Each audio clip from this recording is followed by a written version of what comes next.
Merhaba.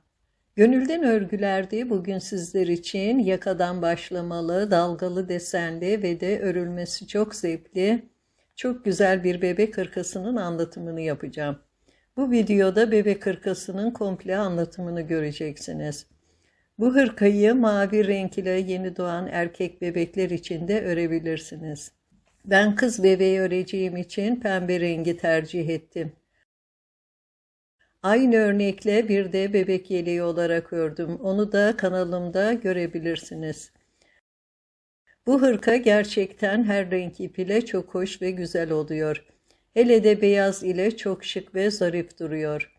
Hırka yaklaşık 1 yaş içindir. Ama daha büyük örmek isterseniz roba sayılarını artırabilirsiniz. Ya da daha küçük isterseniz 3 numaralı şişle örebilir veya roba sayılarını azaltabilirsiniz. Ben hırkayı 3,5 nolu şiş ve normal kalınlıkta bir bebek ipiyle 95 ilmek atarak örmeye başlayacağım. Şimdi de örecek olanlara kolay gelsin diyerek hırkaya başlıyorum. İlmekleri attığım sıra 1. sıraydı. Şimdi 2. sıraya gidiyorum.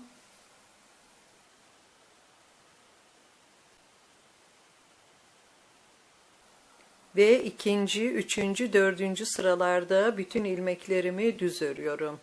Yani 2 diş haroşa örmüş olacağım.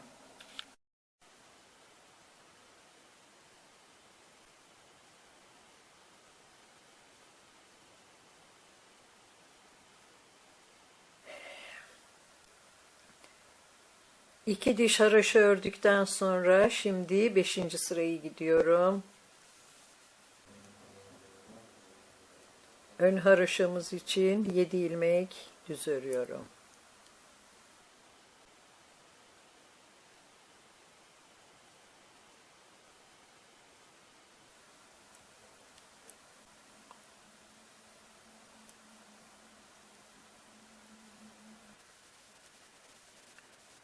Bir doluyorum. 2 ilmeği birlikte düz örüyorum. Bir doluyorum. 2 ilmeği birlikte düz örüyorum. Bir doluyorum. 2 ilmeği birlikte düz örüyorum. Bir doluyorum. Ve bu şekilde sıra sonuna kadar devam ediyorum.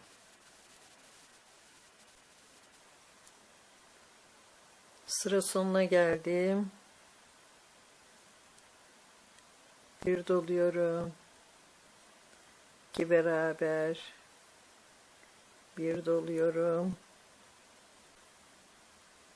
Ve 2 ilmek düz örüyorum. 2 ilmeği birlikte sağdan sola düz örüyorum. Bu düğmeliğimiz için oluyor. Bir doluyorum. Ve 3 ilmek düz örüyorum. 3. Şimdi 6. sıraya gidiyorum.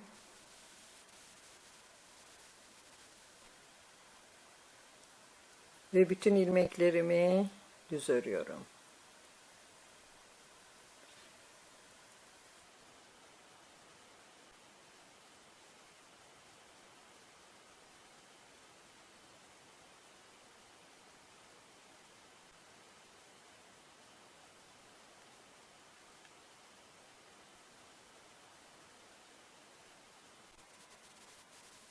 Şimdi 9. sıraya gidiyorum. 7 ilmek düz örüyorum.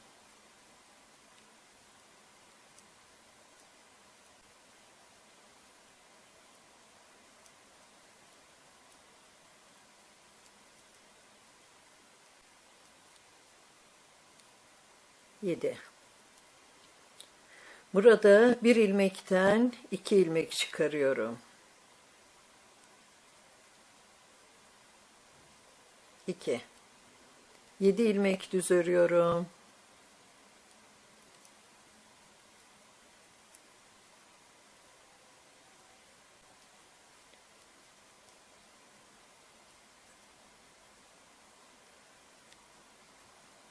7. Burada bir ilmekten 3 ilmek çıkarıyorum. 1 doluyorum, 2 ve 3. Yine 7 ilmek düz örüyorum.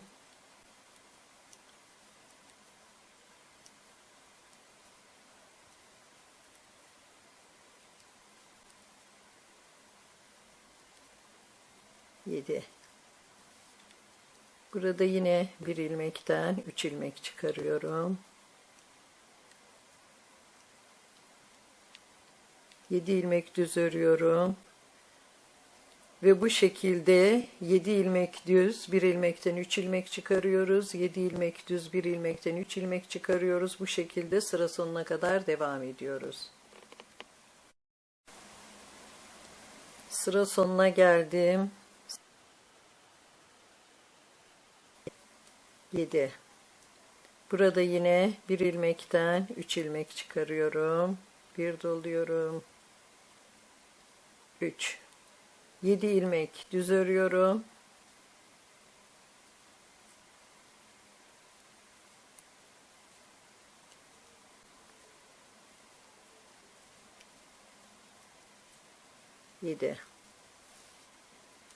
Burada bir ilmekten 2 ilmek çıkarıyorum. Bu şekilde. Ve son 7 ilmeğimi de düz örüyorum.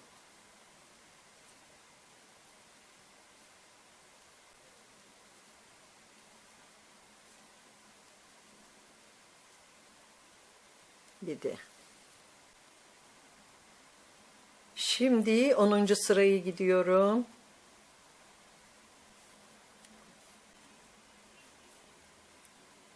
Yedi ilmek düz örüyorum.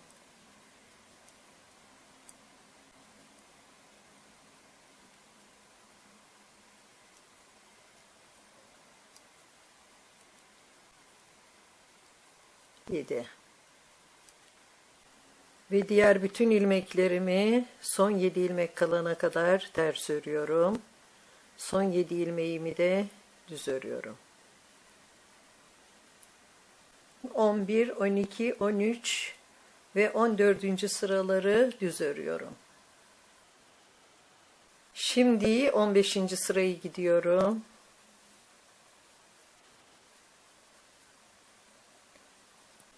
7 ilmek düz örüyorum.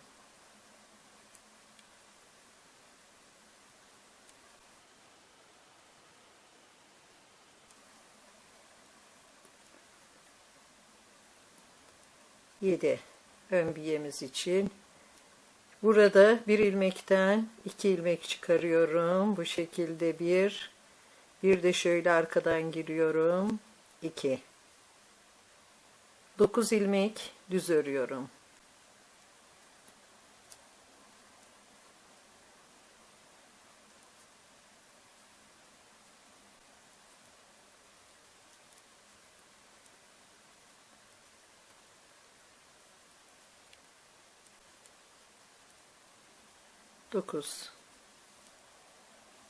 Burada bir ilmekten 3 ilmek çıkarıyorum. Daha önce çıkarmıştık aynı ilmekten. 1, 2 ve 3. Yine 9 ilmek düz örüyorum.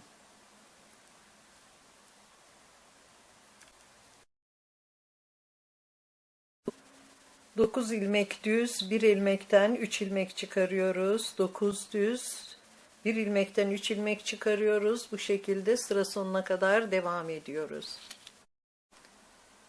Sıra sonuna geldim. 9 ilmek düz örüyorum.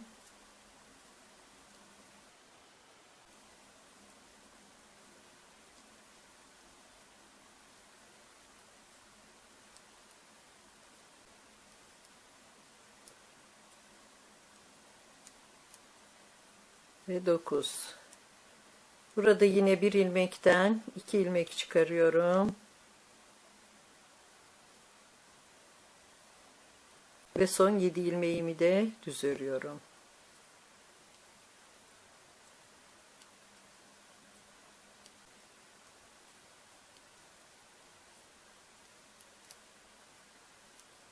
7. Şimdi 16. sırayı gidiyorum.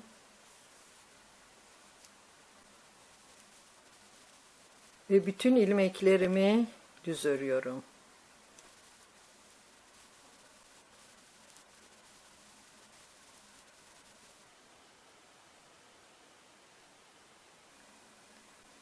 Şimdi 17. sırayı gidiyorum.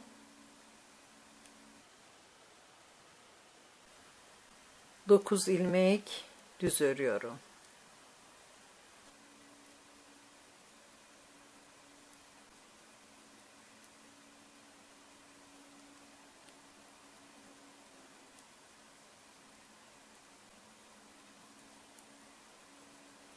Yedi.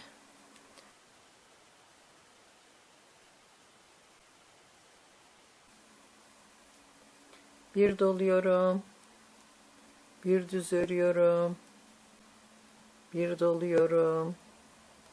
Bir düz örüyorum. 5 tane ilmeği çift dolamalı örüyorum. 1 2 3 4 ve 5.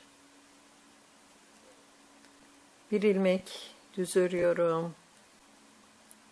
Bir doluyorum. Bir düz örüyorum. Bir doluyorum. 3 ilmek düz örüyorum. 3. Bu 3 ilmek, bir ilmekten 3 ilmek çıkarmıştık. Artırma yerlerimiz. Yine bir ilmek doluyorum. Bir örüyorum. Bir doluyorum. Bir örüyorum. Ve yine 5 tane ilmeği çift dolamalı örüyorum.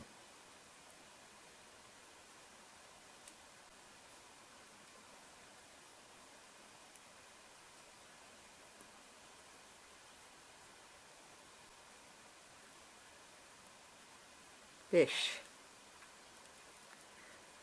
Bir düz örüyorum. Bir doluyorum. Bir düz örüyorum.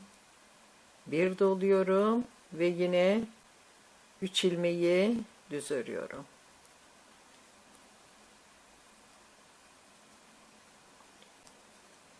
Ve bu şekilde örgümüze devam ediyoruz sıra sonuna kadar. Sıra sonuna geldim. 3 ilmek düz. Bu bir ilmekten 3 ilmek çıkarmıştık. Bir doluyoruz. Bir düz. Bir doluyorum. Bir düz. 5 ilmek. 2 dolamalı düz örüyorum.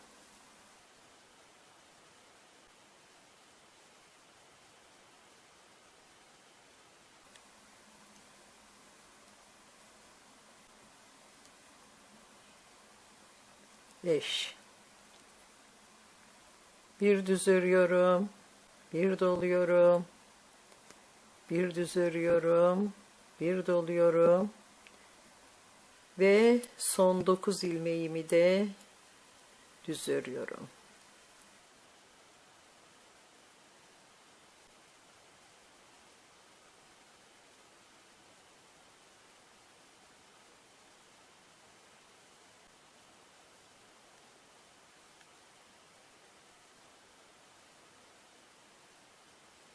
Şimdi 18. sırayı gidiyorum. 13 ilmek düz örüyorum.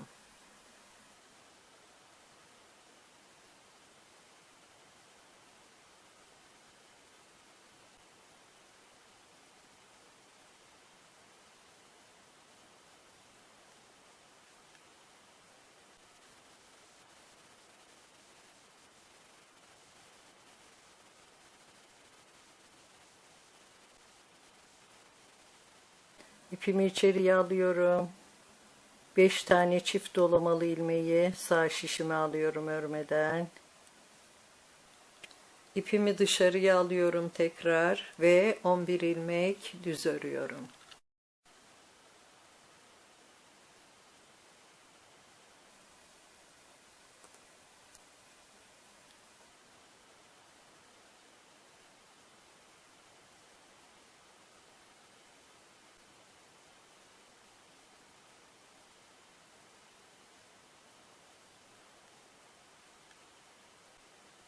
İpimi içeriye alıyorum ve yine bu 5 ilmeği örmeden sağ şişime alıyorum.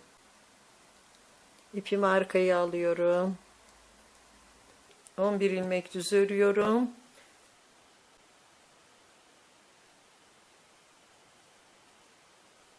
Beş ilmeği örmeden şişe alıyorum. 11 ilmek düz örüyorum. 5 ilmeği örmeden şişe alıyorum. Bu şekilde sıra sonuna kadar devam ediyorum. Sıra sonuna geldim. İpimi içeriye alıyorum yine. Ve 5 ilmeği örmeden alıyorum. 5. İpimi arkaya alıyorum. 13 ilmek düz örüyorum.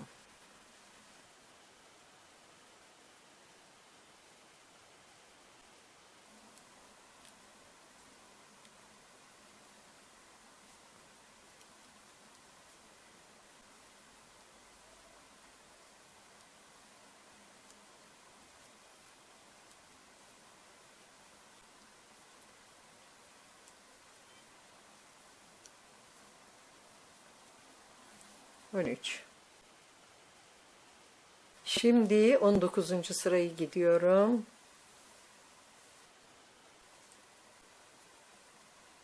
13 ilmek düz örüyorum.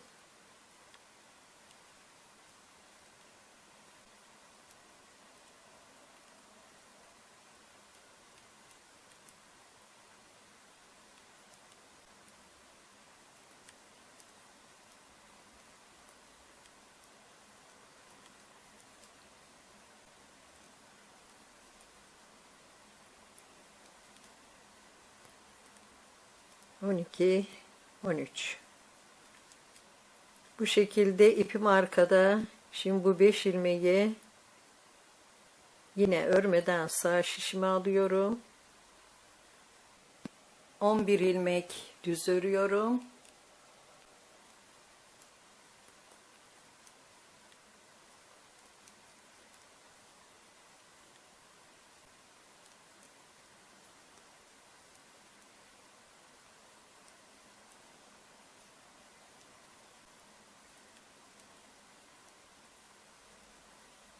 On bir.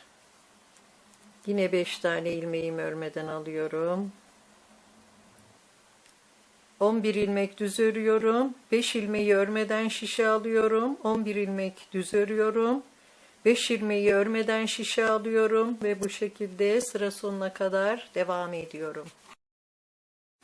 Sıra sonuna geldim. 11 ilmek düz örüyorum.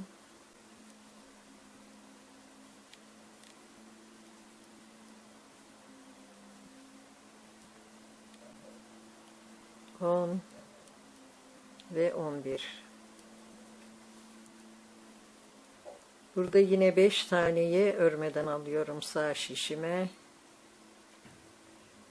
ve 13 ilmek düz örüyorum.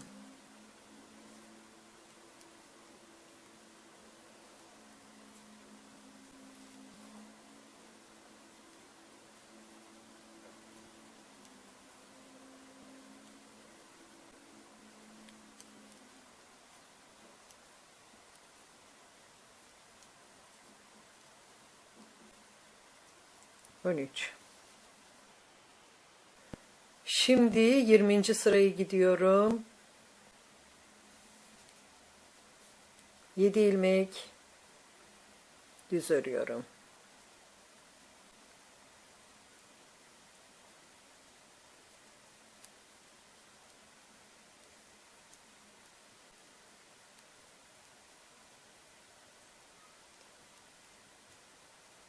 Altı ilmek ters örüyorum.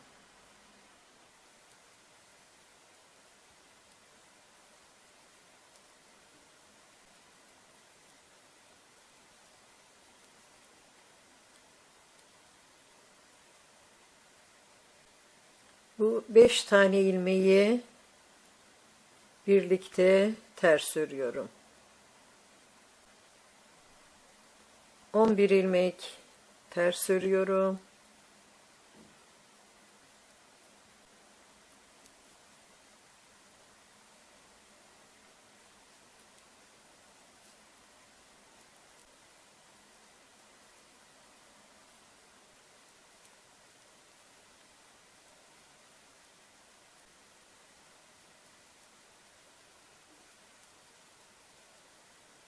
11 ve bu 5 ilmeği yine ters örüyorum. Ve yine 11 ilmek ters, 11 ilmek ters, 5 ilmeği topluyorum, 11 ilmek ters, 5 ilmeği topluyorum. Bu şekilde sıra sonuna kadar devam ediyorum. 20. sıranın sonuna geldim. Bu 5 ilmeği yine birlikte ters örüyorum. 6 ilmek ters örüyorum.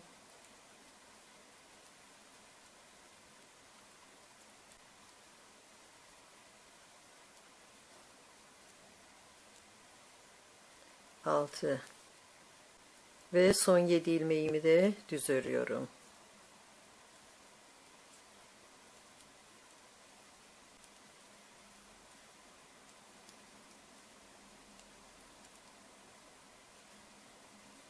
Yedi. Şimdi 21. sırayı gidiyorum.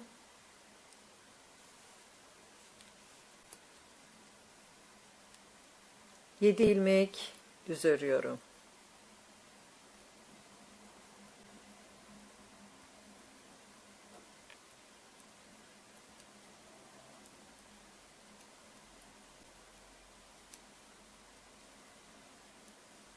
Yedi. Burada bir ilmekten 2 ilmek çıkarıyorum. 11 ilmek düz örüyorum.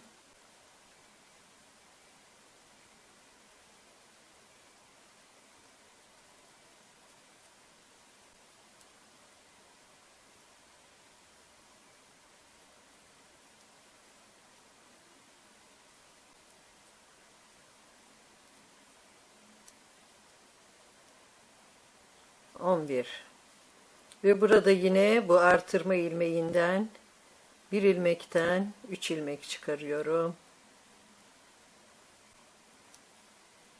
3 ve yine 11 ilmek düz örüyorum. Bakın bu şekilde 11 ilmek düz, bir ilmekten 3 ilmek çıkarıyoruz. 11 ilmek düz, bir ilmekten 3 ilmek çıkarıyoruz. Sıra sonuna kadar bu şekilde devam ediyoruz. Sıra sonuna geldim. Burada yine bir ilmekten 3 ilmek çıkarıyorum. 11 ilmek düz örüyorum.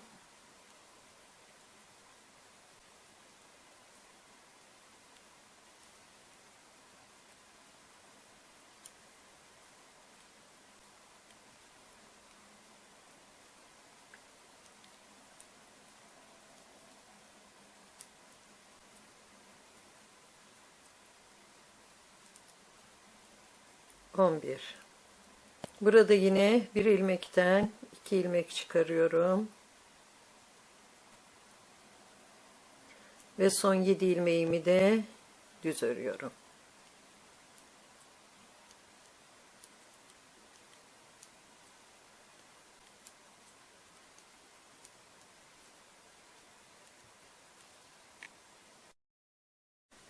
Şimdi 22. sırayı gidiyorum. 7 ilmek düz örüyorum.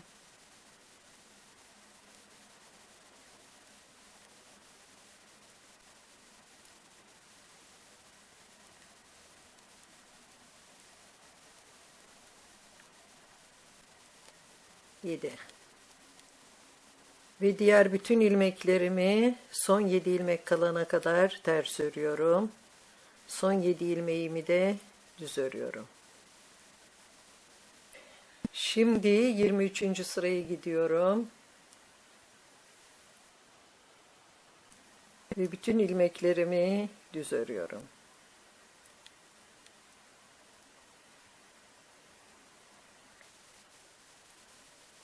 Şimdi 24. sıraya gidiyorum.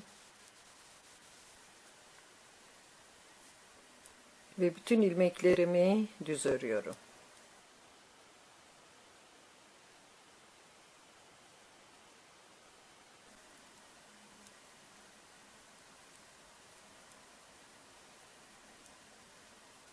Şimdi yine artırmalara geçiyoruz. Bakın şu aradaki ilmekleri devamlı tekrarlayacağız. Şunlar yanlarından artırma yaptığımız ilmekler oluyor.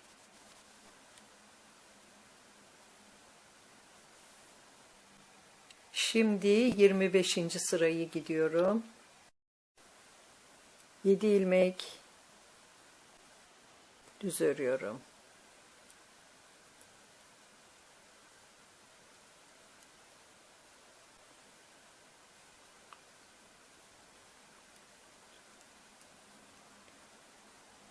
Yedi.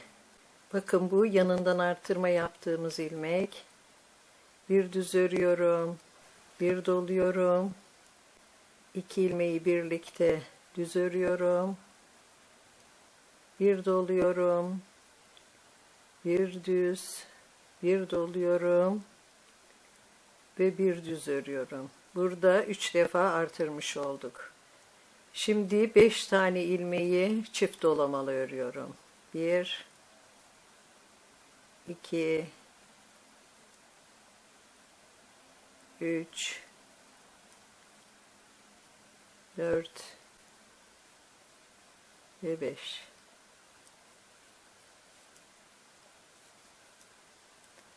Bir ilmek düz örüyorum. Bir doluyorum. Bir düz. Bir doluyorum.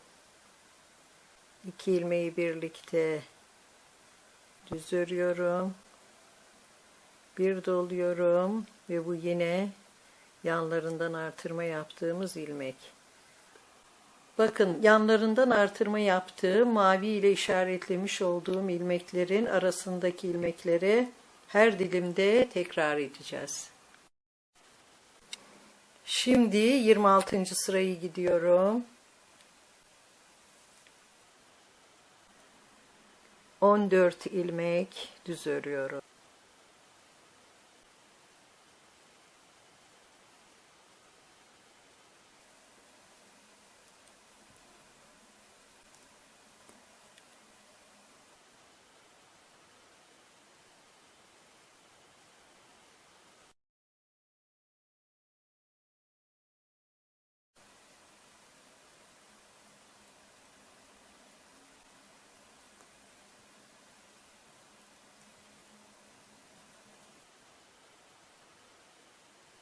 İpimi içeriye alıyorum. 5 tane çift dolamalı ilmeği sağ şişime alıyorum örmeden. İpimi dışarıya alıyorum tekrar ve 13 ilmek düz örüyorum.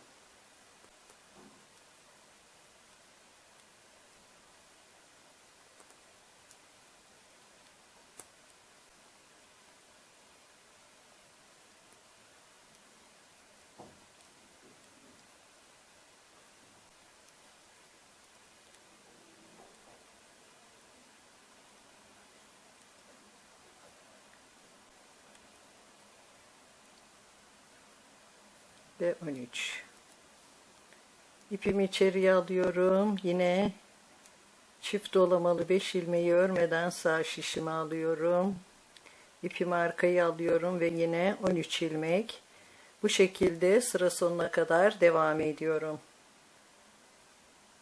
Şimdi 27. sırayı gidiyorum ve bu sırada yine artırma yapıyorum.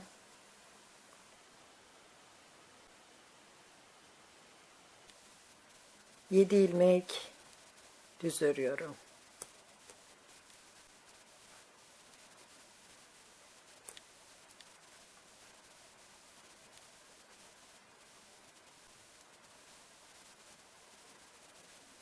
Yedi. Bir ilmekten 2 ilmek çıkarıyorum.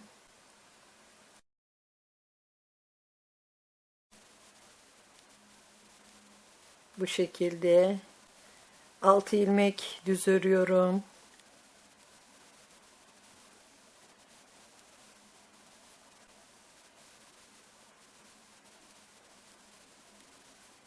Altı. Yine 5 tane ilmeği örmeden sağ şişime alıyorum. 6 ilmek düz örüyorum.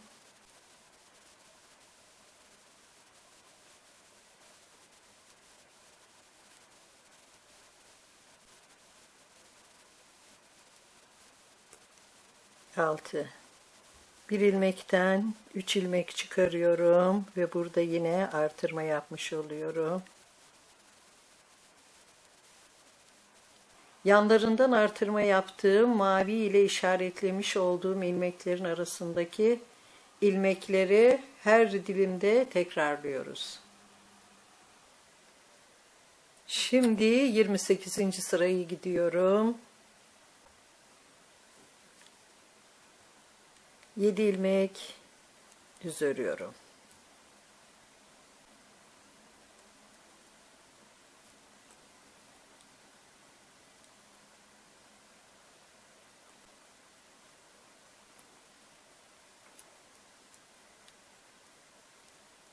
Sekiz ilmek ters örüyorum.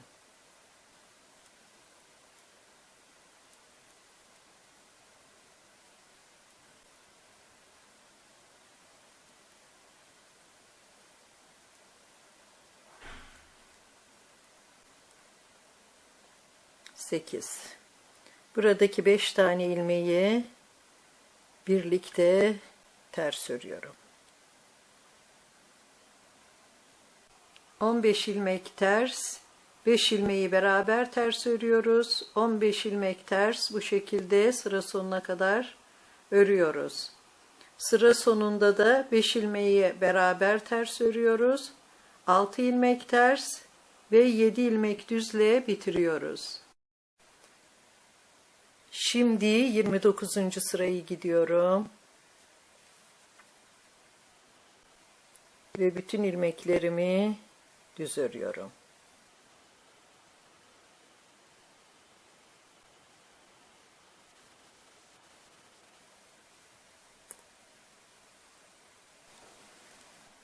Şimdi 30. sırayı gidiyorum. 7 ilmek düz örüyorum.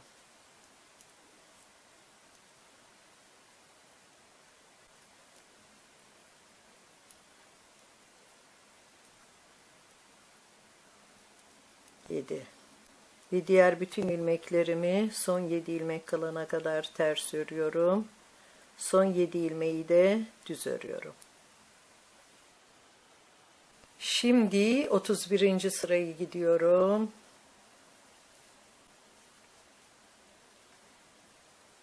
7 ilmek düz örüyorum.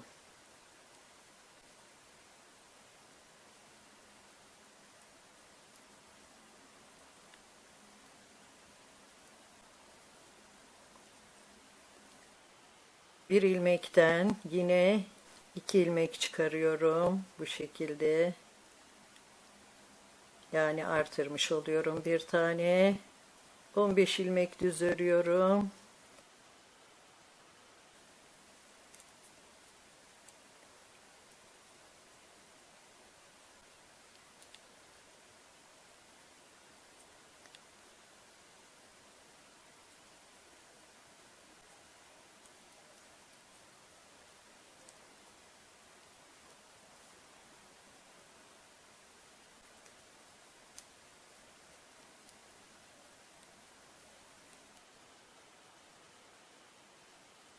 Ve burada yine bir ilmekten 3 ilmek çıkarıyorum. Bir örüyorum, bir doluyorum, bir örüyorum. Ve yine 15 ilmek düz örüyorum.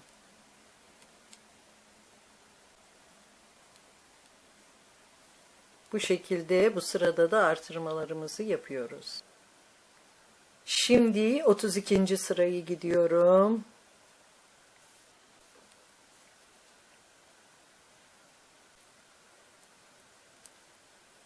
Ve bütün ilmeklerimi düz örüyorum.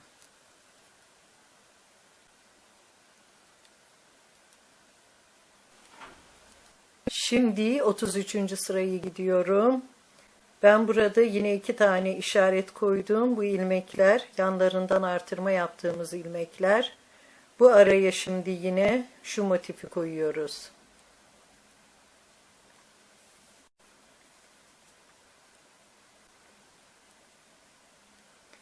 7 ilmek düz örüyorum.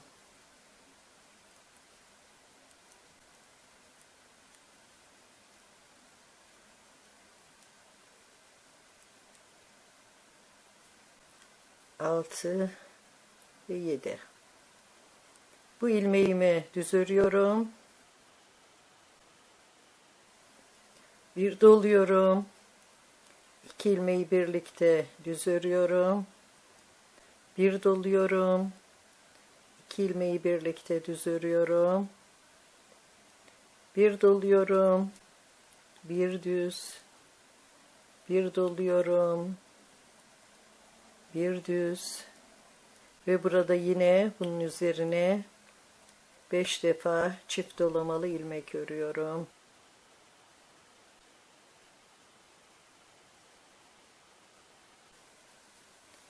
Üç,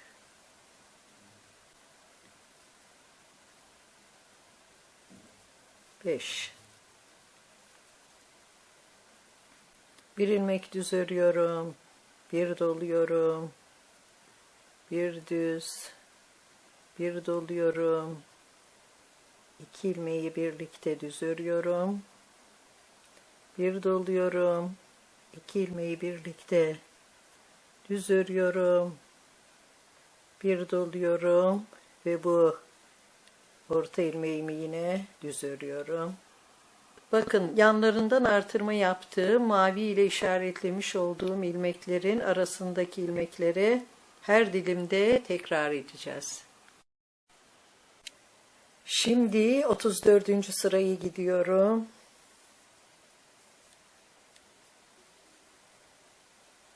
On 16 ilmek düz örüyorum.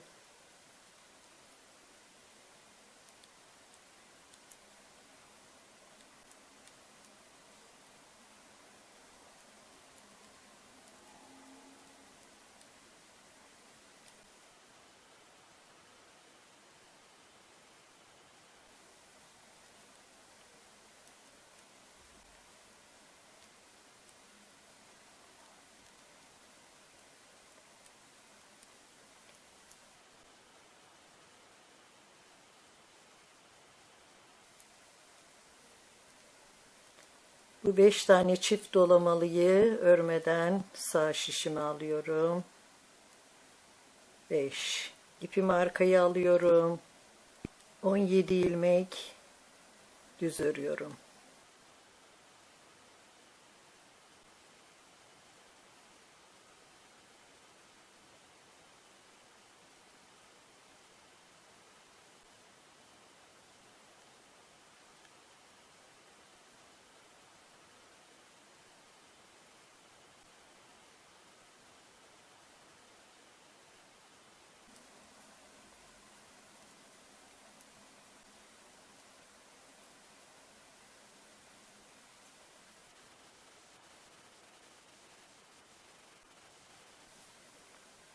İpimi içeriye alıyorum ve yine 5 tane çift dolamalı ilmeğimi boşaltıyorum.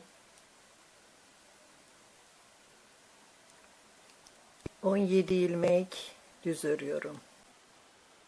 17 düz 5 ilmeği örmeden şişe alıyoruz. 17 düz 5 ilmeği örmeden şişe alıyoruz. Bu şekilde sıra sonuna kadar devam ediyoruz. Sıra sonunu da 16 düzle bitiriyoruz. Şimdi 35. sırayı gidiyorum. 16 ilmek düz örüyorum.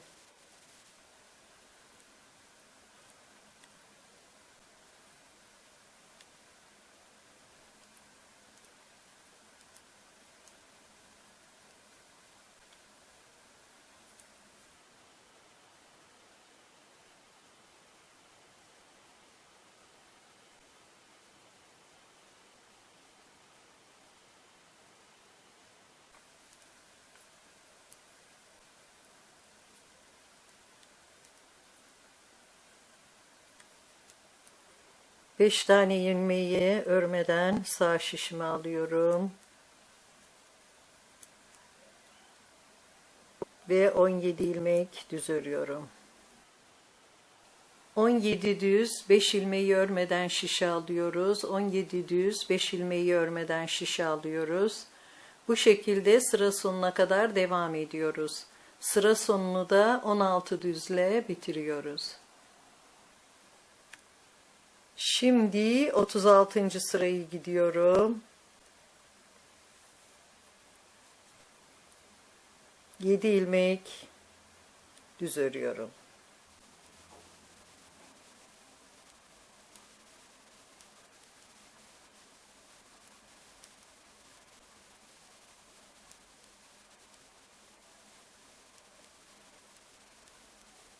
Yedi. 9 ilmek ters örüyorum.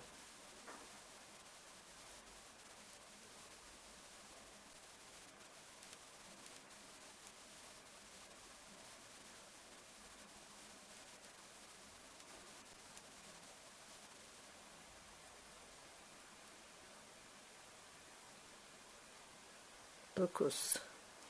Burada bu 5 ilmeği birlikte ters örüyorum. 17 ilmek ters örüyorum.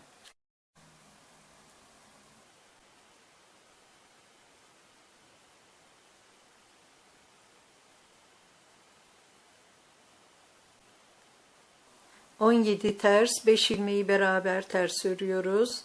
17 ilmek ters, 5 ilmeği beraber ters örüyoruz. Bu şekilde sıra sonuna kadar devam ediyoruz.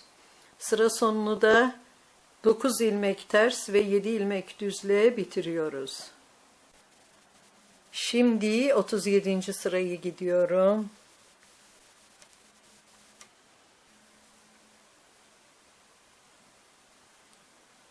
Yedi ilmek düz örüyorum.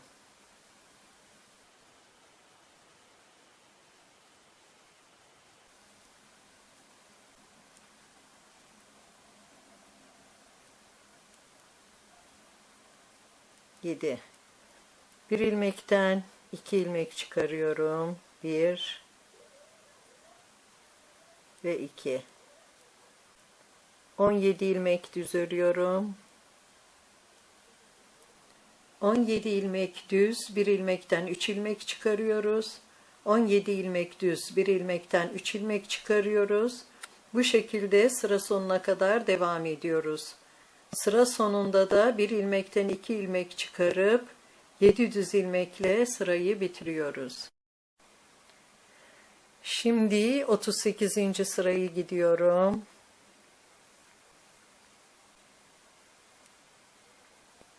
Yedi ilmek düz örüyorum. Ve diğer bütün ilmeklerimi son 7 ilmek kalana kadar ters örüyorum. Son 7 ilmeğimi de düz örüyorum. Şimdi 39. sırayı gidiyorum.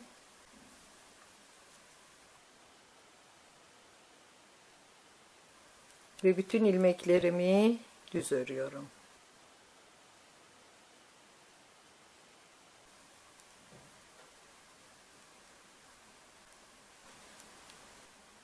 Şimdi 40. sırayı gidiyorum.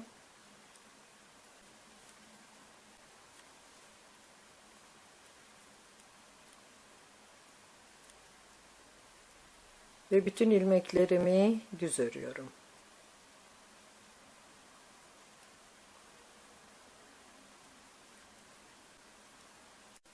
Şimdi 41. sırayı gidiyorum. Ben bu sırada yine şu yanlarından artırma yaptığımız ilmekleri işaretledim. Şu araya yine bu motifi koyuyorum.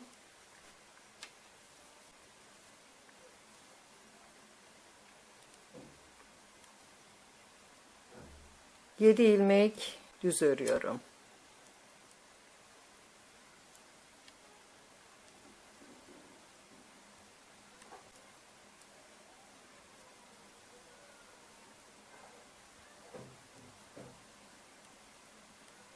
Yedi. Bu ilmeğimi düz örüyorum. Yanındaki 2 ilmeği birlikte düz örüyorum. Bir doluyorum. 2 ilmeği birlikte düz örüyorum. Bir doluyorum. Bir düz. Bir doluyorum. Bir düz. Bir doluyorum. Bir düz. Ve burada yine 5 ilmeği çift dolamalı düz örüyorum. 1 2 3 4 ve 5. Bir ilmek düz örüyorum. Bir doluyorum. Bir düz, bir doluyorum. Bir düz, bir doluyorum. 2 ilmeği birlikte düz örüyorum. Bir doluyorum ve 2 ilmeği yine birlikte düz örüyorum. Ve bu ilmeğimi de düz örüyorum. Bakın şu arayı yine diğer bütün dilimlerde tekrarlayacağız. Şimdi 42. sırayı gidiyorum.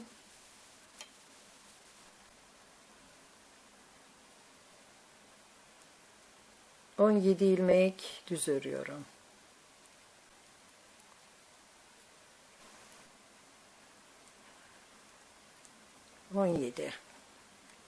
İpimi içeriye alıyorum. 5 tane çift dolamalı ilmeği sağ şişime alıyorum örmeden. İpimi arkaya alıyorum. Ve 19 ilmek düz örüyorum.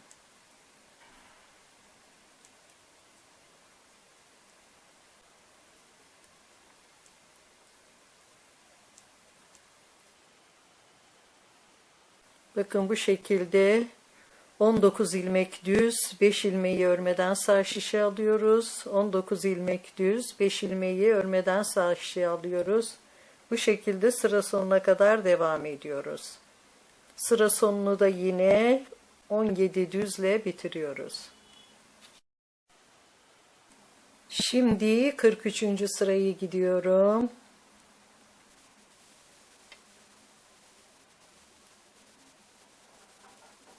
7 ilmek düz örüyorum.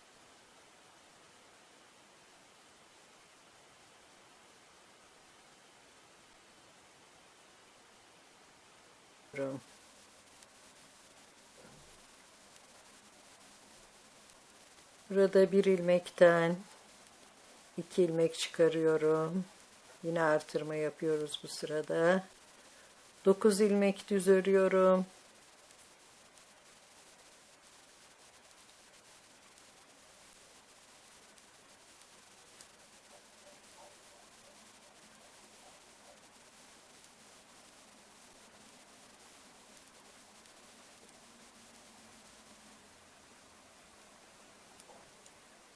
Beş ilmeği örmeden sağ şişime alıyorum. 9 ilmek düz örüyorum.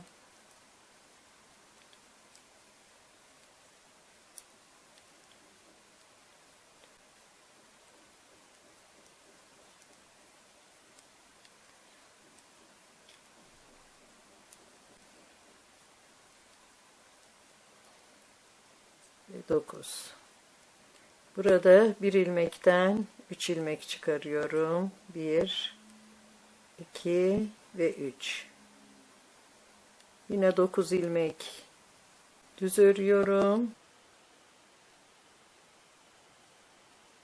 Ve bu şekilde örgüme devam ediyorum.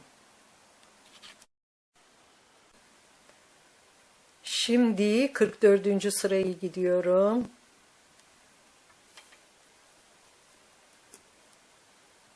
7 ilmek düz örüyorum.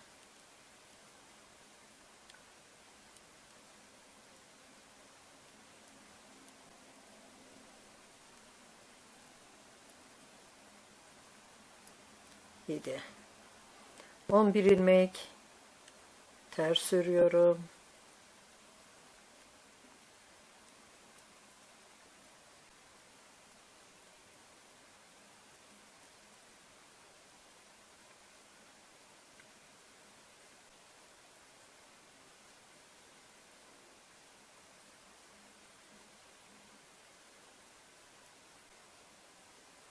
On bir.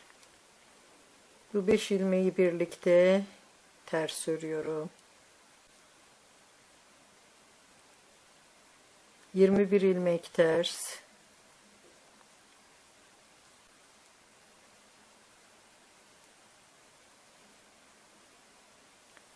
Ve bu şekilde 21 ilmek ters, 5 ilmeği topluyorum. 21 ilmek ters, 5 ilmeği topluyorum.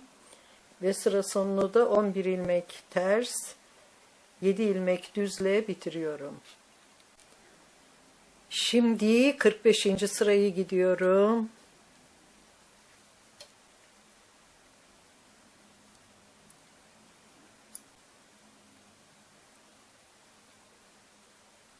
Ve bütün ilmeklerimi düz örüyorum. Sıra sonunda da 3. düğme iliğini açıyorum. Siz de açmayı unutmayın. Şimdi 46. sırayı gidiyorum.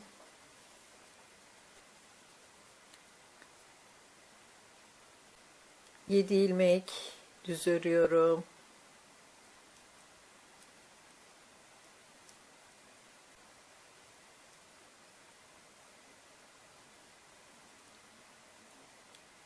Diğer bütün ilmeklerimi son 7 ilmek kalana kadar ters örüyorum. Son 7 ilmeği de düz örüyorum. Şimdi 47. sırayı gidiyorum. 7 ilmek düz örüyorum.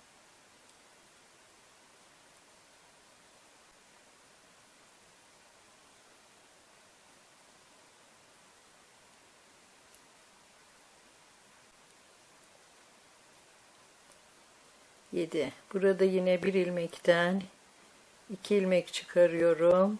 Bu sırada yine artırma yapıyorum. 21 ilmek düz örüyorum. Bir ilmekten 3 ilmek çıkarıyorum. 21 ilmek düz, bir ilmekten 3 ilmek çıkarıyorum.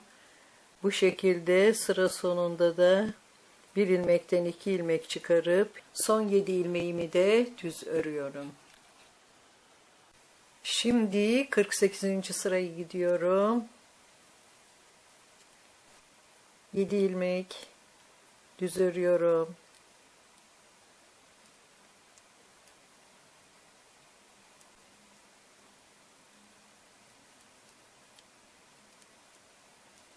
Ve diğer bütün ilmeklerimi son 7 ilmek kalana kadar ters örüyorum. Son 7 ilmeğimi de düz örüyorum. Ve böylece robayı bitirmiş oldum. 95 ilmekle başladığımız hırkanın robası, robanın bitiminden sonra 255 ilmek oldu. Bu ilmekleri 37'şer ilmek önler için, 57'şer ilmek kollar için ve 67 ilmek de arka için ayırıyoruz. Ben burada 57 ilmeği örgünün tersinden bir şişe aktardım ve bu sıradan itibaren yine birinci sıra diye saymaya başlayacağım.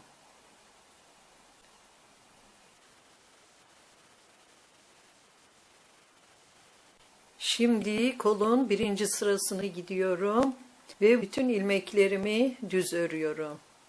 Bu sıradan hariç 7 sıra daha örgüme düz olarak devam ediyorum. Şimdi 9. sırayı gidiyorum. Ve 2 ilmeği soldan sağa birlikte örüyorum. Yani bir ilmek eksiltmiş oluyorum. Diğer bütün ilmeklerimi son 2 ilmek kalana kadar düz örüyorum.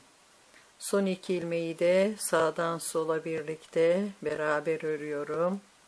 Yani bir tane de o tarafta eksiltmiş olacağız. Ve bundan sonra kolun her iki tarafından 8 sırada bir eksiltme yaparak 20 sıra daha örgümüze düz devam ediyoruz. Yani kolu 29 sıra örmüş olacağız. Şimdi 30. sırayı gidiyorum.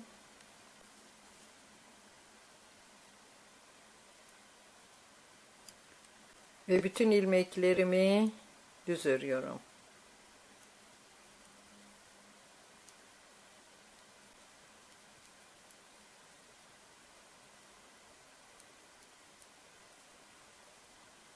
Şimdi 31. sırayı gidiyorum. Bir ilmek düz örüyorum. 2 ilmeği birlikte düz örüyorum. Bir doluyorum. 2 ilmeği birlikte düz örüyorum. Bir doluyorum. Bir düz. Bir doluyorum. Bir düz. Bir doluyorum. Bir düz. Ve 5 ilmek çift dolamalı düz örüyorum.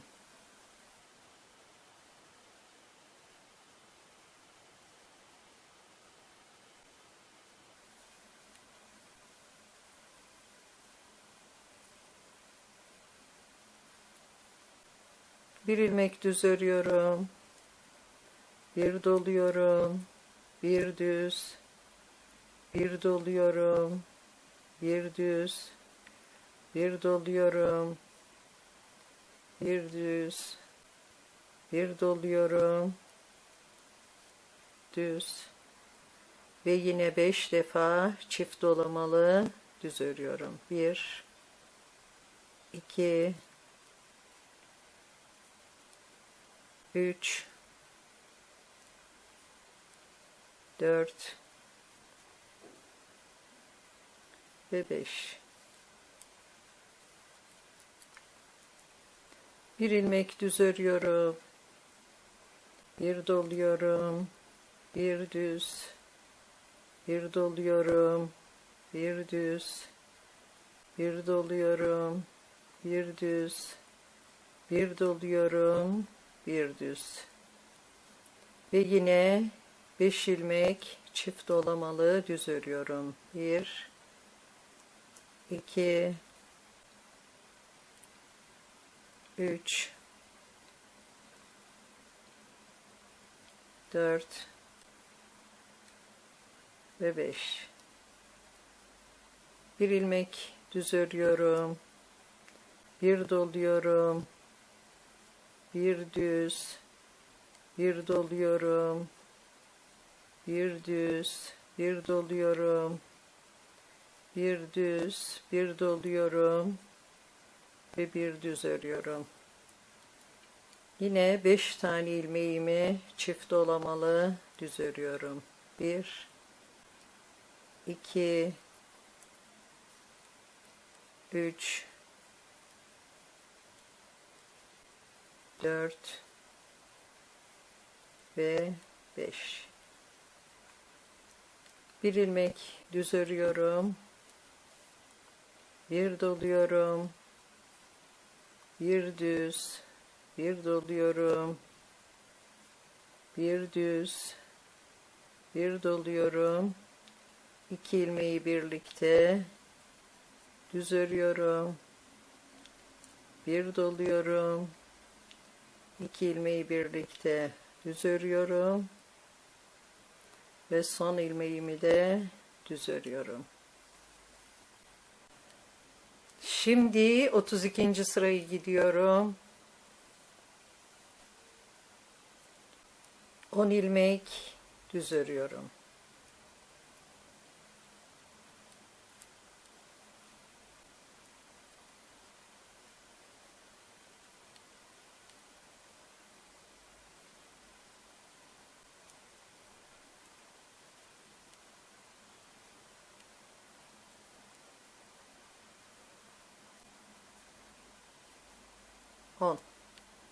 İpimi içeriye alıyorum. 5 ilmek örmeden sağ şişime alıyorum. 5. İpimi arkaya alıyorum. Ve 9 ilmek düz örüyorum.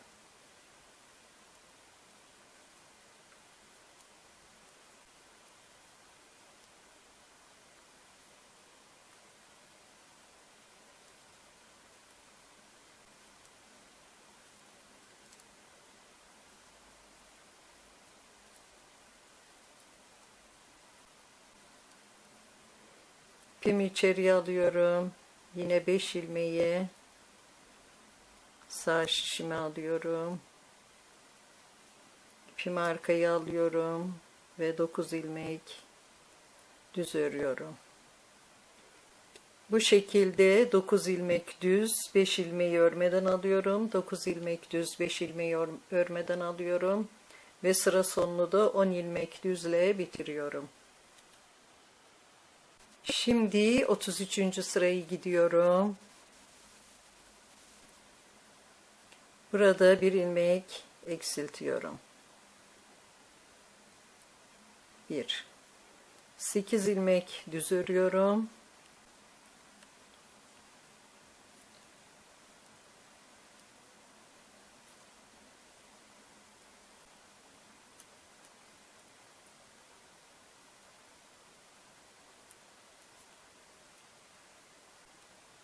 Ve 8. 5 tane ilmeği örmeden şişime alıyorum. Sağ şişime 9 ilmek düz örüyorum.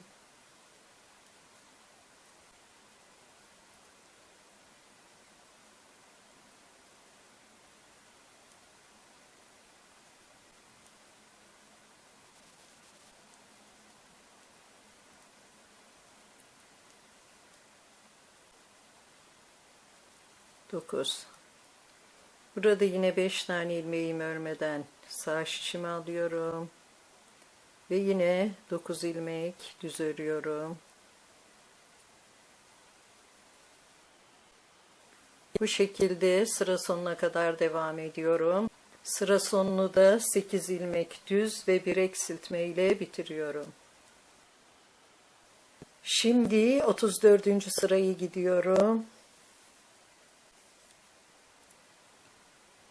9 ilmek ters örüyorum.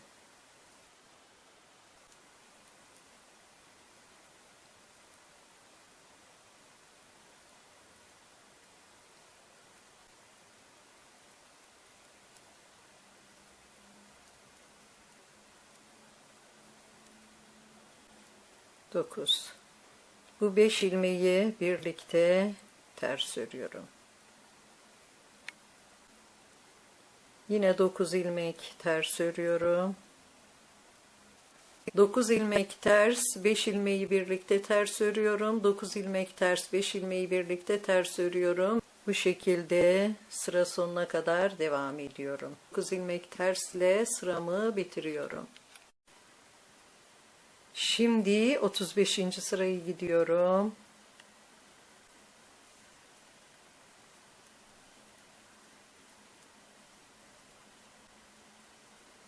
Ve bütün ilmeklerimi düz örüyorum. Şimdi 36. sırayı gidiyorum.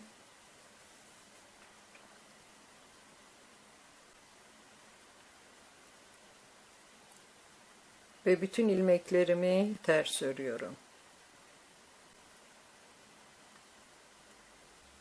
Şimdi 37. sırayı gidiyorum.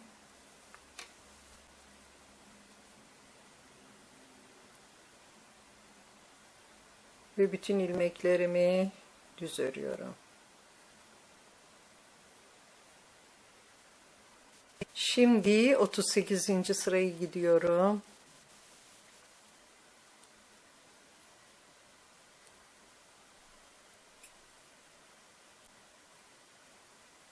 Ve bütün ilmeklerimi düz örüyorum.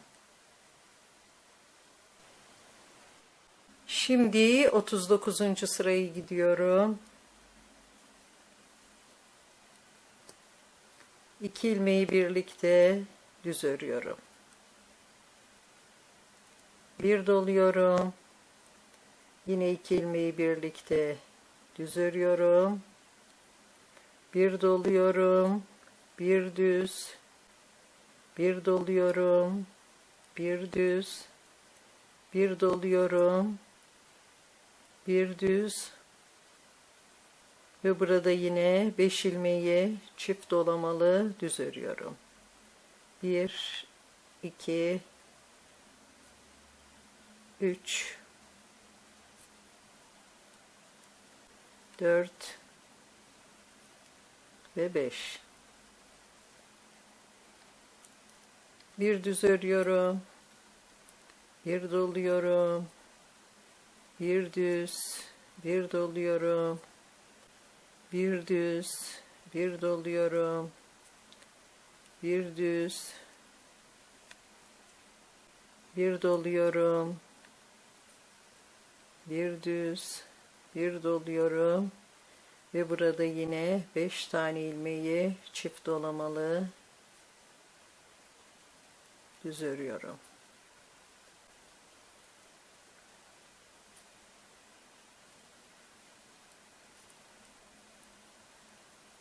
Beş. Bir düz örüyorum, bir doluyorum, bir düz, bir doluyorum, bir düz, bir doluyorum, bir düz, bir doluyorum, bir düz örüyorum ve yine 5 tane ilmeği çift dolamalı düz örüyorum. 1 2 3 4 ve 5. Bir ilmek düz örüyorum. Bir doluyorum. Bir düz, bir doluyorum. Bir düz, bir doluyorum. Bir düz, bir doluyorum. Bir düz ve burada yine 5 tane ilmeğimi çift dolamalı örüyorum.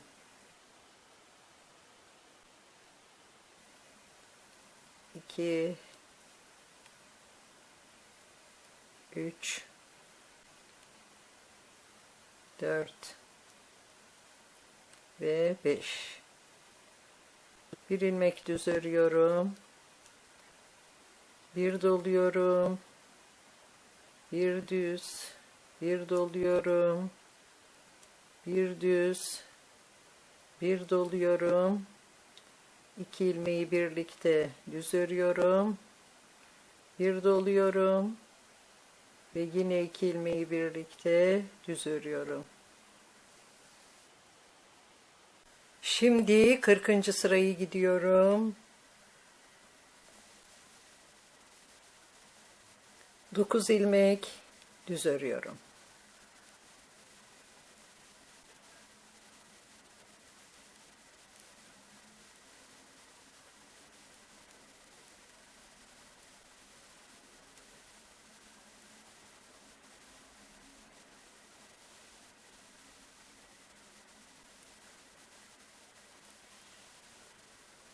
Dokuz.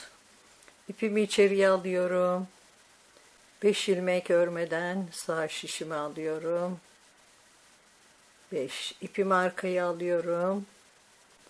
Ve yine 9 ilmek düz örüyorum.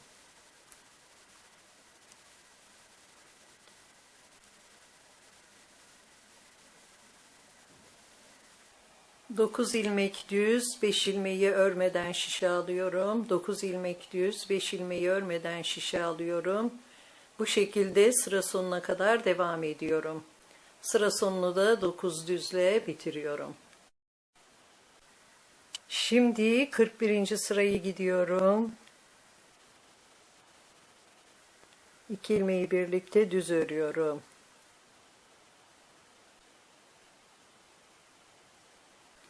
7 ilmek düz örüyorum.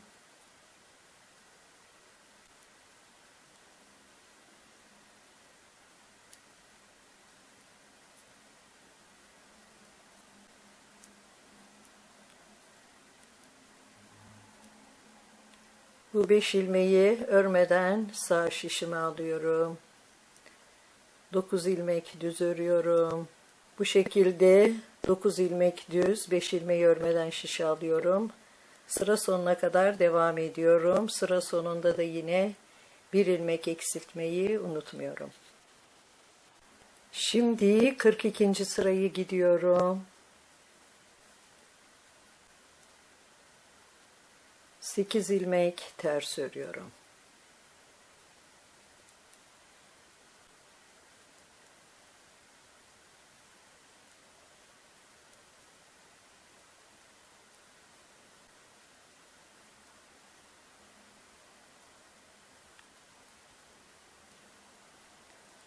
Sekiz. 5 ilmeği birlikte ters örüyorum.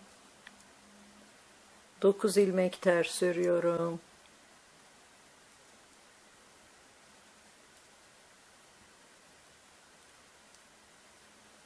Bu şekilde 9 ilmek ters, 5 ilmeği birlikte ters örüyorum. 9 ilmek ters, 5 ilmeği birlikte ters örüyorum. Sıra sonunu da 8 ters ile bitiriyorum. Şimdi 43. sırayı gidiyorum.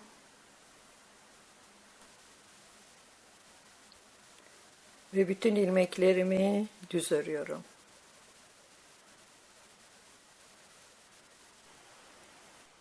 Şimdi 44. sırayı gidiyorum. Ve bütün ilmeklerimi ters örüyorum.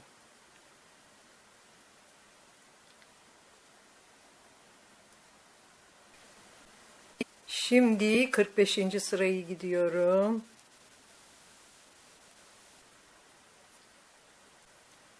Ve yine bütün ilmeklerimi düz örüyorum.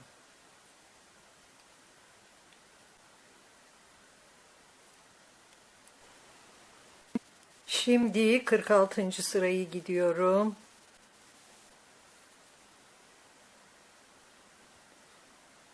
Ve bütün ilmeklerimi düz örüyorum.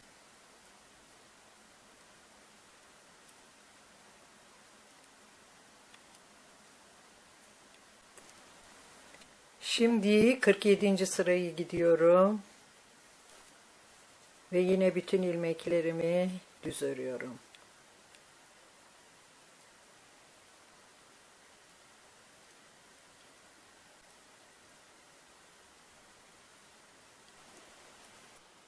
Şimdi 48. sırayı gidiyorum. Ve yine bütün ilmeklerimi düz örüyorum.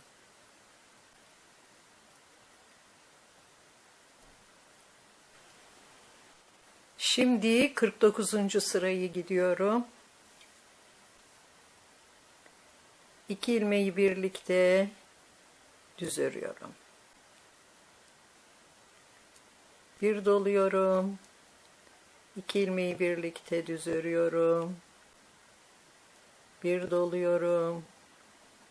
Yine 2 ilmeği birlikte düz örüyorum. Bir doluyorum.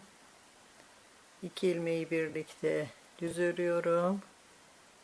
Bu şekilde sıra sonuna kadar devam ediyorum. Sıra sonunu da bir düzle bitiriyorum. Şimdi 50. sırayı gidiyorum.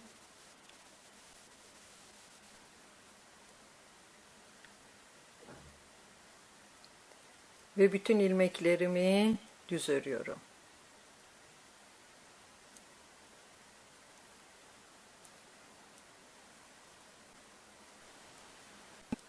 Şimdi 51. sırayı gidiyorum.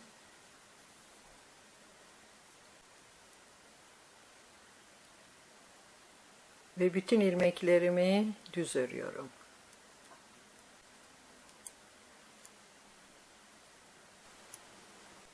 Şimdi 52. sırayı gidiyorum.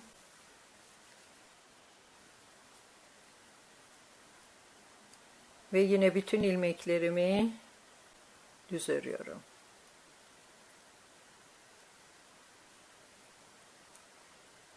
Şimdi 53. sırayı gidiyorum. Ve 3,5 değil de 4 nolu şişle bir sıra bütün ilmeklerimi düz örüyorum.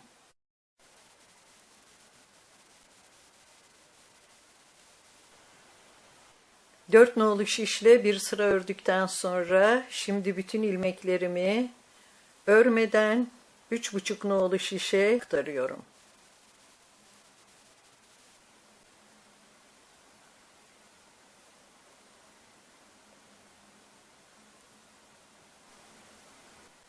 Ve şimdi de örgünün düzünden bütün ilmeklerimi kesiyorum. 2 ilmek sağ şişime alıyorum. Ve birinci ilmeği ikincinin üzerinden geçiriyorum. Bir ilmek örmeden alıyorum. Ve yine ikinciyi üzerinden geçiriyorum. Bir alıyorum. Üzerinden geçiriyorum. Ve bu şekilde sıra sonuna kadar bütün ilmeklerimi kesiyorum. Diğer kolu da aynı şekilde örüyoruz ve ondan sonra robamız bitmiş olacak. Daha sonraki aşamada da önleri ve arkayı birleştireceğiz. Şimdi robadan sonraki birinci sırayı gidiyorum. Daha önce de söylediğim gibi yeleğin ve hırkanın sayıları aynı olduğu için robadan sonra önler ve arkanın birleştirilmesi de aynı. Onun için ben yeleği birleştirirken yaptığım anlatımı bu videoda da kullanacağım. İşlem aynı. Sadece yelekte kollar kısa, hırkada ise uzun oluyor. Ve bu sırada artırmalar yapacağım. 13 ilmek düz örüyorum.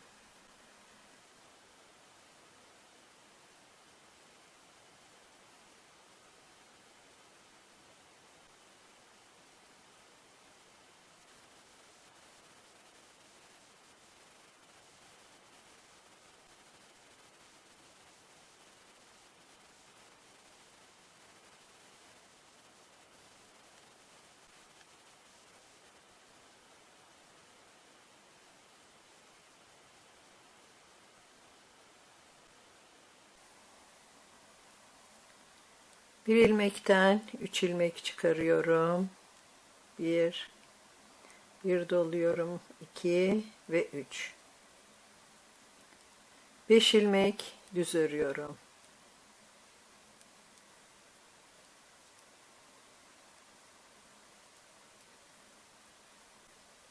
Dört ve 5. Burada yine bir ilmekten 3 ilmek çıkarıyorum. Bunları ben işaretledim anlatırken şaşırmamak için. Siz de arzu ederseniz işaretleyin. 5 ilmek düz örüyorum.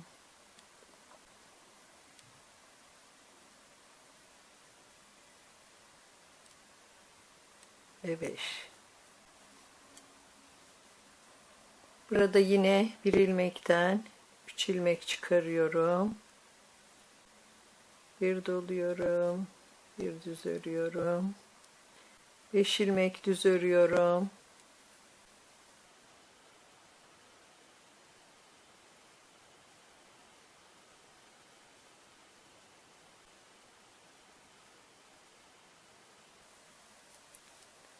Ve yine bir ilmekten 3 ilmek çıkarıyorum.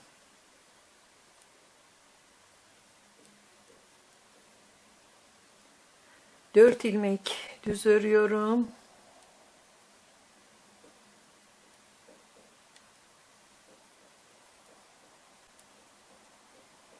Dört. Ve burada önle arkayı bağlamak için 2 ilmeği birlikte düz örüyorum. 8 ilmek düz örüyorum.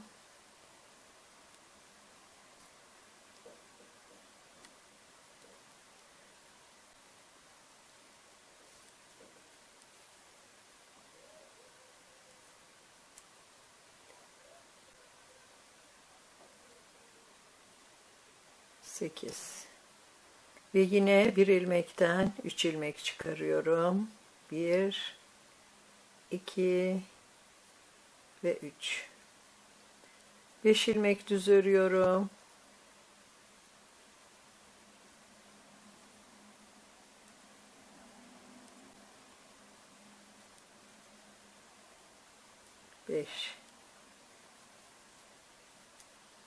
Bir ilmekten 3 ilmek çıkarıyorum.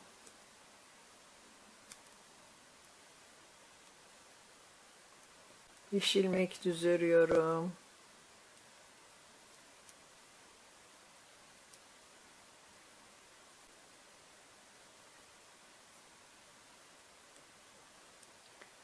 ilmekten 3 ilmek çıkarıyorum.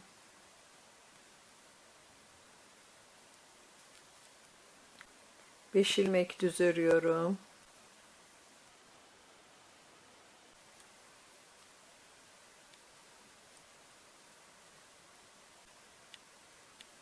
Beş.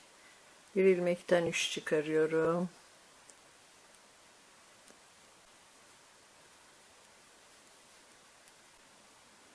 Beş ilmek düz örüyorum.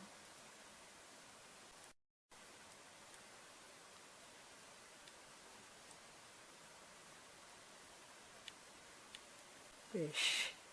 Bir ilmekten 3 çıkarıyorum.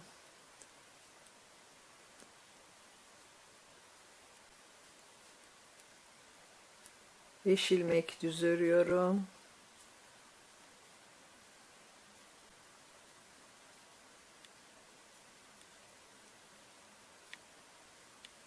Beş. Bir ilmekten 3 çıkarıyorum.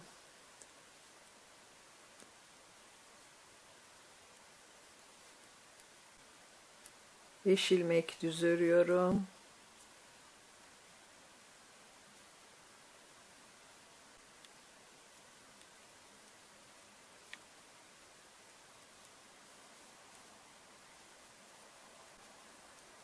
Bir ilmekten 3 ilmek çıkarıyorum. Beş ilmek düz örüyorum.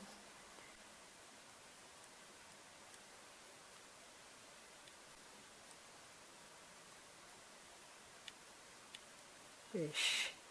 Bir ilmekten 3 çıkarıyorum.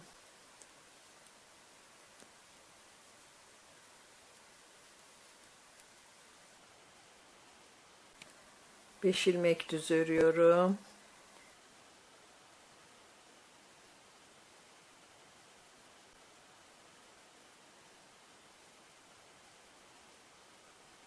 Ve yine bir ilmekten 3 ilmek çıkarıyorum. 8 ilmek düz örüyorum.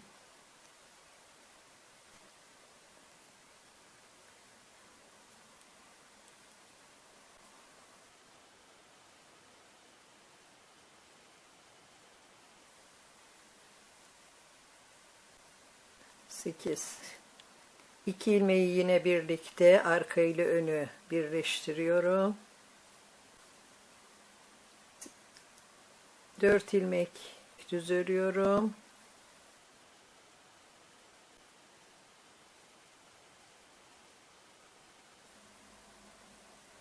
Bir ilmekten 3 ilmek çıkarıyorum. 5 ilmek düz.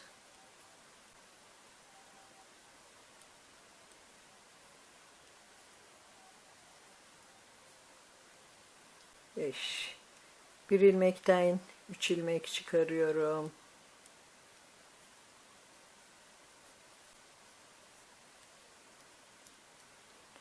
Beş ilmek düz örüyorum.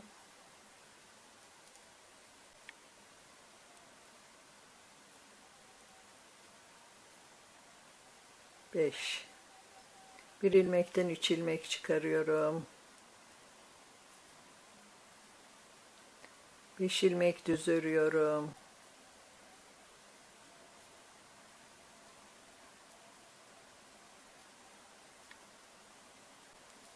Beş. Bir ilmekten 3 ilmek çıkarıyorum.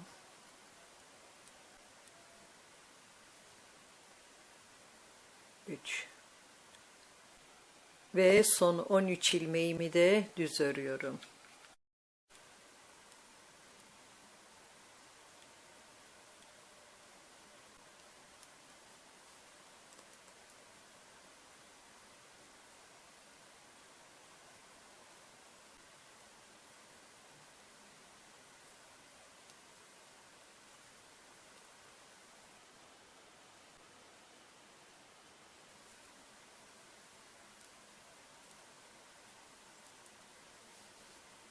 Bu rovadan sonraki birinci sıradan hariç 28 sıra daha artırma ve eksiltme yapmadan örgümüze düz olarak devam ediyoruz. Ve 17. sıra sonunda 4. düğme iliğini açmayı da unutmuyoruz. Şimdi robanın 30. sırasına gidiyorum.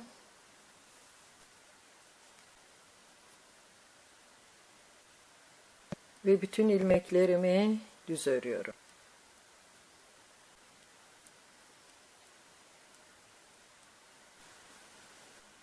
Şimdi 31. sırayı gidiyorum. 7 ilmek düz örüyorum.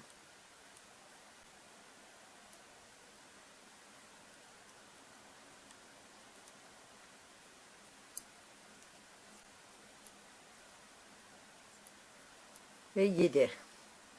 Bir doluyorum. Bir düz örüyorum. Bir doluyorum.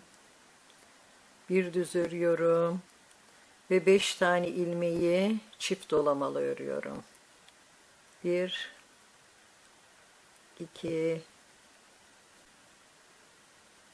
3 4 ve 5. Bir düz örüyorum. Bir doluyorum. Bir düz örüyorum.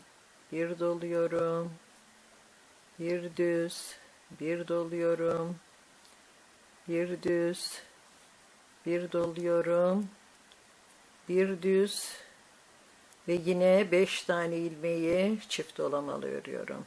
1 2 3 4 5. Ve bu şekilde sıra sonuna kadar devam ediyorum. Sıra sonuna geldim. Bir doluyorum ve yine burada 5 ilmek çift dolamalı örüyorum. 1 2 3 4 ve 5. Bir tane düz örüyorum. Bir doluyorum. Bir düz örüyorum. Bir doluyorum. Ve 7 ilmek düz örüyorum. 1 2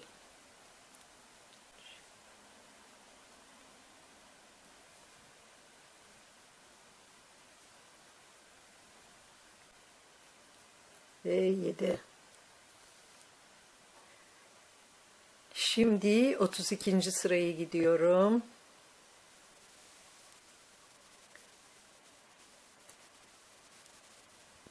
On bir ilmek düz örüyorum.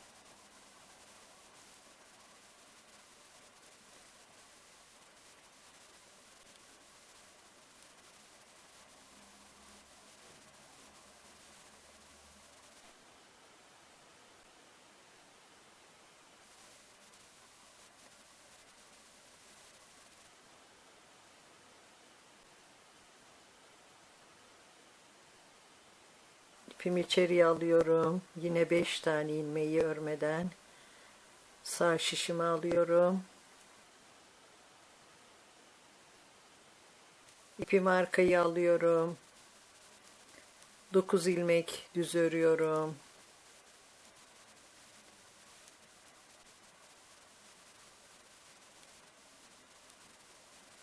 Dokuz düz, 5 ilmeği örmeden şişe alıyoruz. 9 düz.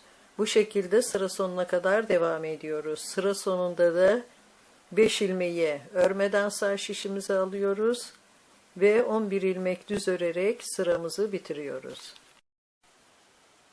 Şimdi 33. sırayı gidiyorum.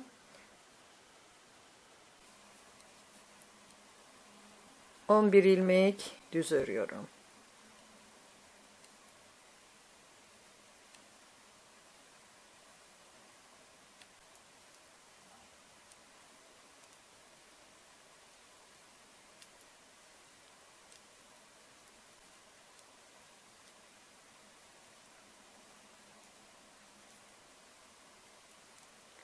ve 11.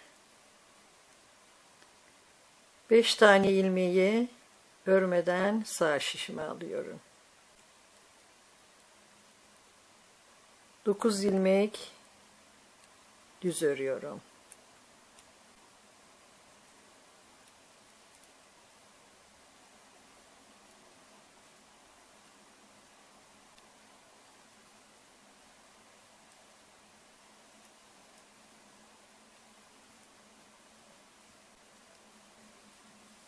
Dokuz.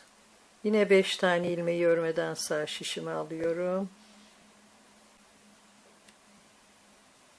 Ve yine 9 ilmek düz örüyorum. 5 ilmeği örmeden şişe alıyorum. 9 düz, 5 ilmeği örmeden şişe alıyorum. 9 düz. Sıra sonunda da 5 ilmeği örmeden şişe alıyorum ve 11 ilmek düz örüyorum. Şimdi 34. sırayı gidiyorum.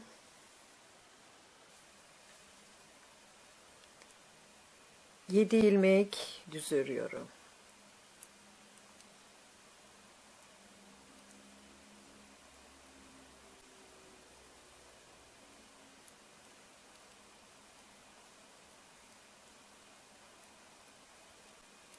Yedi. 4 ilmek ters örüyorum.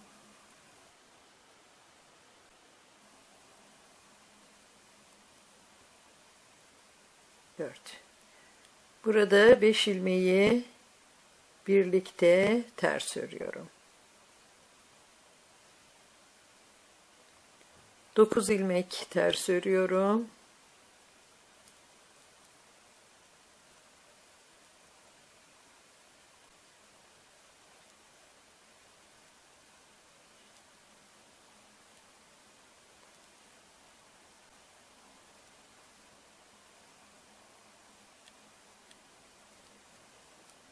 Dokuz.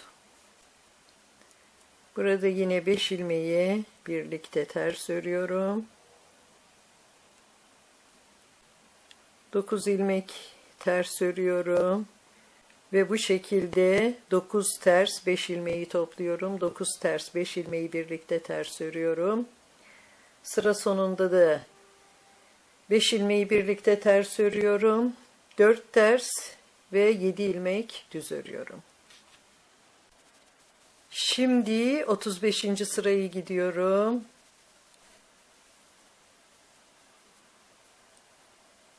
Ve bütün ilmeklerimi düz örüyorum.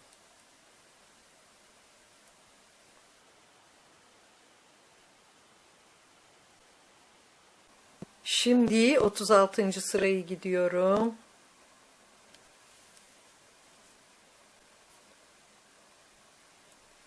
Yedi ilmek düz örüyorum.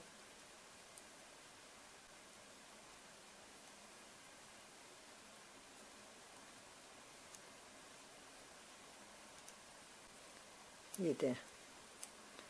Ve diğer bütün ilmeklerimi son 7 ilmek kalana kadar ters örüyorum. Son 7 ilmeğimi de düz örüyorum. Şimdi 37. sırayı gidiyorum. Ve bütün ilmeklerimi düz örüyorum. Bu sıranın sonunda da 5. düğme iliğimizi açmayı unutmuyoruz. Şimdi 38. sırayı gidiyorum. Bu sıra aynı zamanda 30. sıranın tekrarı oluyor. 30. sıradan başlayarak 37. sırada dahil olmak üzere bu 8 sırayı tekrar ederek üst üste 2 motif daha koyuyoruz. Ve şimdi bütün ilmeklerimi düz örerek 30. sıranın tekrarını gidiyorum.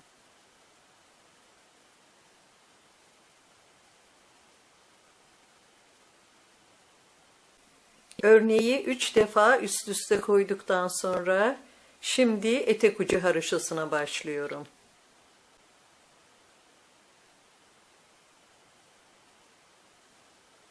Ve 7 sıra yani 4 diş haroşa örüyorum.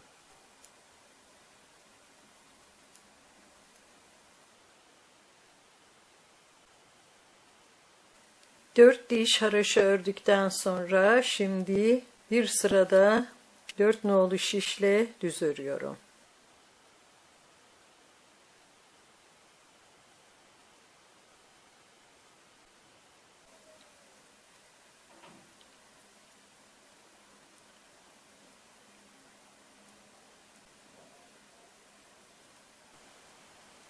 Dört nolu şişle bir sıra ördükten sonra şimdi bütün ilmeklerimi 3,5 nolu şişe aktarıyorum.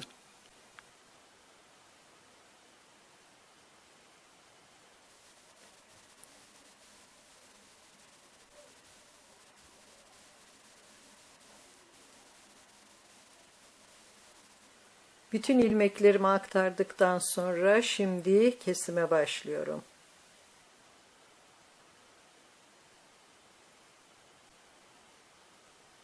İki ilmeği sağ şişime alıyorum. Sağdakini örmeden üzerinden geçiriyorum. Yine bir ilmek alıyorum. Yine yanındakini üzerinden geçiriyorum. Bir ilmek alıyorum. Üzerinden geçiriyorum. Ve bu şekilde tığ işi gibi bütün ilmeklerimi kesiyorum.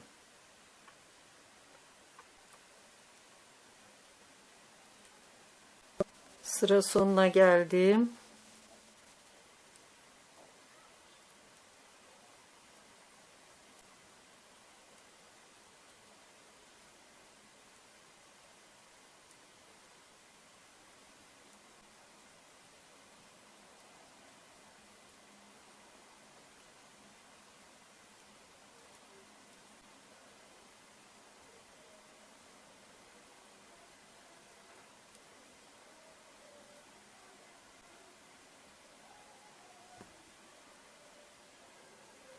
Ve ipimi de buradan geçiriyorum. Ve böylece kesimimiz bitmiş oldu. Gördüğünüz gibi kesimimiz bu şekilde gayet düzgün oldu. Ve böylece hırkamız bitmiş oldu. Ben düğmelerini de diktim. Ve şimdi de kolunu dikiyorum. Kolunda sadece şu kadar bir yer dikilecek. Diğer kolu da aynı şekilde dikiyoruz ve hırkamız bitmiş olacak. Ondan sonra da kurdelelerini takacağız. Bugünkü örneğimiz de bu kadar. Örecek olanlara şimdiden kolay gelsin. Yeni videolarımda görüşmek üzere. Sağlıkla kalın, hoşça kalın.